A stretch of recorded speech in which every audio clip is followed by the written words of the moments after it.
Good morning friends.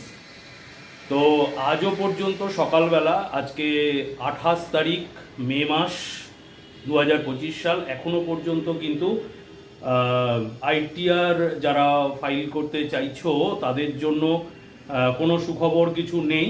তবে একটা দিক থেকে গভর্নমেন্ট একটা নোটিফিকেশন দিয়েছে, তোমরা জানো নিশ্চয়ই, যে যারা আইটিআর ফাইল করছো তাদের জন্য কিন্তু ডেটটা এক্সটেন্ড হয়েছে অন্যবারের মতো 31 জুলাই থেকে 15 সেপ্টেম্বর পর্যন্ত। এক্স্যাক্টলি 15 সেপ্টেম্বর পর্যন্ত তোমাদের ডেট এবছর পাবে। যদিও এখনো পর্যন্ত কোনো রকমভাবে 25-26 যারা অ্যাসেসমেন্ট ইয়ারের ফাইল করতে চাইছো তাদের জন্য কিন্তু এখনো পোর্টালে কোনো কিছু আপডেট হয়নি। কোনো রকমভাবে আমরা এখনো পর্যন্ত করতে পারছি না, যদিও আশা করা যেতে পারে জুনের ফার্স্ট উইকের মধ্যে এগুলো এসে যাওয়া উচিত।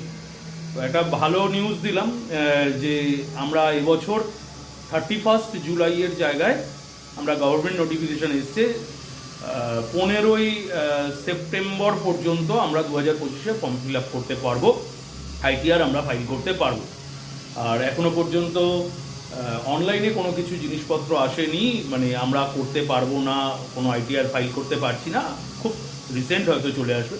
সামথিং ক্যাপিটাল গেন্স বা ইত্যাদি কিছু চেঞ্জেসের কারণে গভর্নমেন্ট বোধহয় এর একটু সময় নিচ্ছে কোনো রকম। আইটিআর 1 এবং আইটিআর 4 অলরেডি ফর্মগুলো এসে যাওয়া উচিত।